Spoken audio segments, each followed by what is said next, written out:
Welcome back, team. In this screencast, we're going to start Chapter 2 and cover Sections 1 and 2.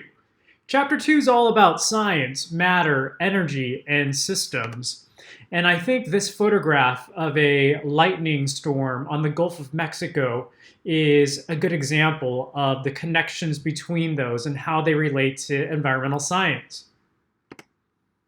The case study in this chapter is the Hubbard Brook Experimental Forest in New Hampshire, and it's this outdoor laboratory where you can apply to do research or experiments on a live living forest. And what they did here was they stripped one section of forest of its trees and left another one as is as the control in their experiment. And what they found was that there was 30 to 40% more runoff, more soil erosion, and more dissolved nutrient loss in the patch of forest that was stripped. This map shows where the Hubbard Brook Experimental Forest is located. And this diagram shows what happened when they did that experiment. The area of stripped forest had more water running off the land. That's called runoff. And as a result, that water carried soil and nutrients away with it, decreasing the health of that ecosystem. This graph shows the loss of nutrients, specifically nitrate, in the stripped forest land shown by the red line compared to the control area shown by the blue line. In section 1, we're going to talk about the nature of science and basically how science works. The first thing you're going to need to review is the scientific method. And so I'm just going to rattle off the steps and we'll move on from there. It's make observations, ask a question, construct a hypothesis, make a prediction, conduct an experiment, analyze your data, and then accept or reject your hypothesis. You'll need to know the difference between inductive reasoning and deductive reasoning. Inductive reasoning is reasoning when you start from specific instances or examples and you make a generalized conclusion. Deductive reasoning is the opposite. It's when you start with general principles or statements and then make specific conclusions. Let's talk about an example. Let's start with inductive reasoning. On the right side, it says Ms. Mayumi, Mrs. Merrickett, and Mr. Mabini are teachers. They are all nice. Those are specific statements or observations. You can then make the conclusion that all teachers are nice.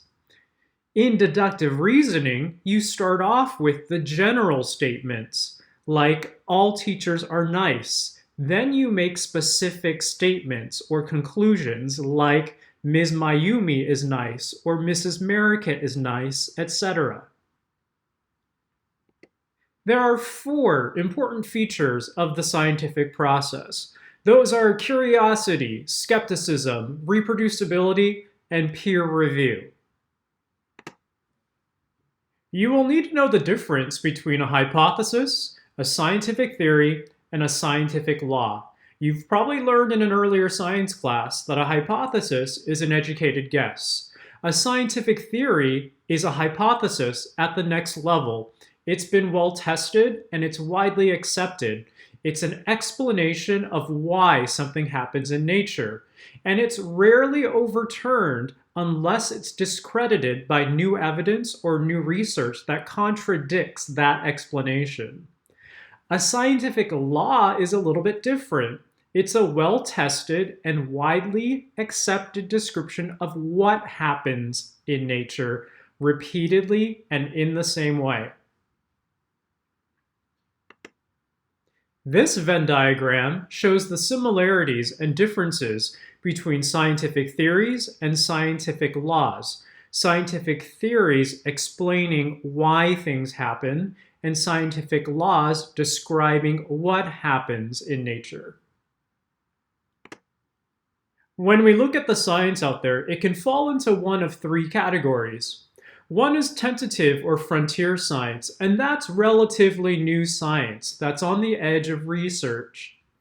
Then there's reliable science, and that's science that's been around for a little while, it's been widely tested, widely reviewed, and widely accepted.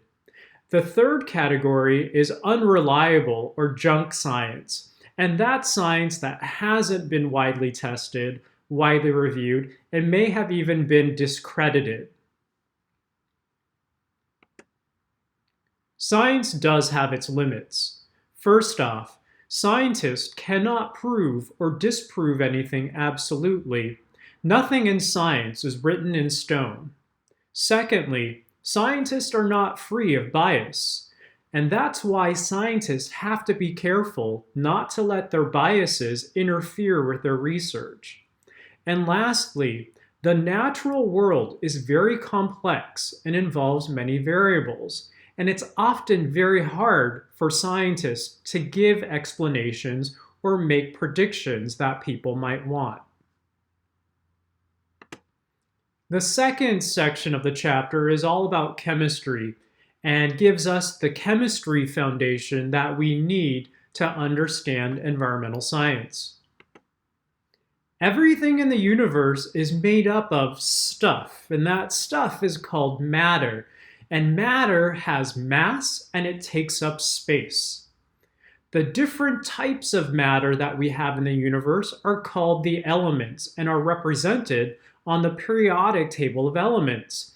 Each element has unique properties and cannot be broken down into something else.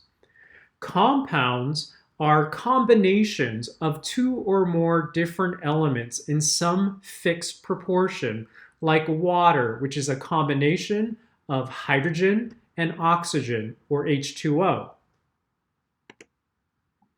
Here's an example of different chemical elements. You have mercury on the left side, that's a liquid at room temperature, and gold on the right side. The atomic theory says that all elements, and therefore all matter, are made of these units called atoms. Please remind yourselves that atoms are made up of three subatomic particles: the positive protons and the neutral neutrons inside the nucleus, and the negative electrons outside the nucleus. Make sure you can distinguish between the atomic number, which is the number of protons in an atom, or the number at the top of the box in the periodic table, and the atomic mass, which is the number of protons plus the number of neutrons, and is found on the bottom of the box in the periodic table. The atomic masses may not be a whole number because different atoms of the same element can have different numbers of neutrons. We can use carbon-12 as an example. Carbon-12 has 6 protons and therefore an atomic number of 6. It also has 6 neutrons, so the atomic mass of this atom is 6 plus 6, or 12. We use the term isotope to refer to atoms of the same element that have different numbers of neutrons. If you'll take a look at this diagram, hydrogen can have 0 neutrons, it can have 1 neutron, in which it's called deuterium, or it can have 2 neutrons, in which it's called tritium. Ions refer to atoms that have gained a positive or negative electric charge. Negative ions have gained negative electrons, giving them a negative charge. Positive ions have lost electrons, giving them a positive charge. You should take some time to review how pH works. pH is a measure of acidity which comes from the hydrogen ion concentration.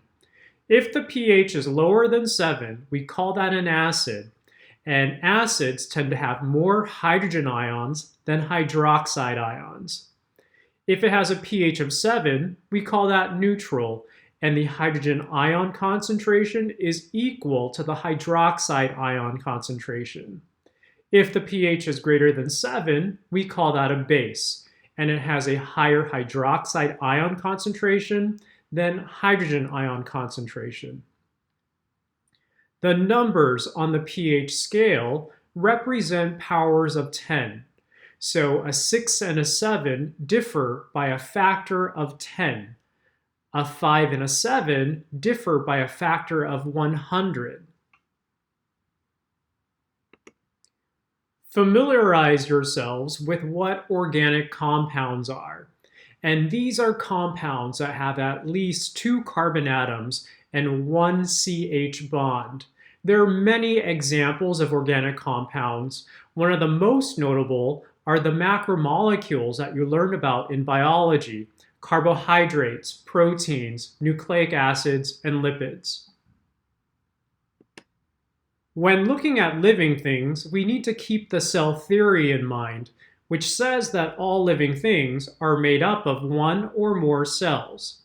Inside these cells are genes, and genes contain the instructions for making proteins that keep cells running, and also contain genetic information that will be passed to the next generation. Genes are often organized onto units called chromosomes that you'll find inside a cell. Make sure you can tell the difference between a physical change and a chemical change. Physical changes are changes in which there is no change in chemical composition or the way that different atoms are combined.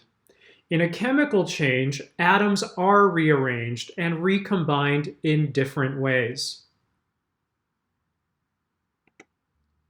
A nuclear change is a change to the nucleus of an atom. It's also called radioactive decay. 2 nuclei can fuse together in what's called fusion, or they can split in what's called fission. Make sure you understand what the law of conservation of matter says. It says that elements and compounds can only change form. What that means is that the atoms that make them up cannot be created or destroyed.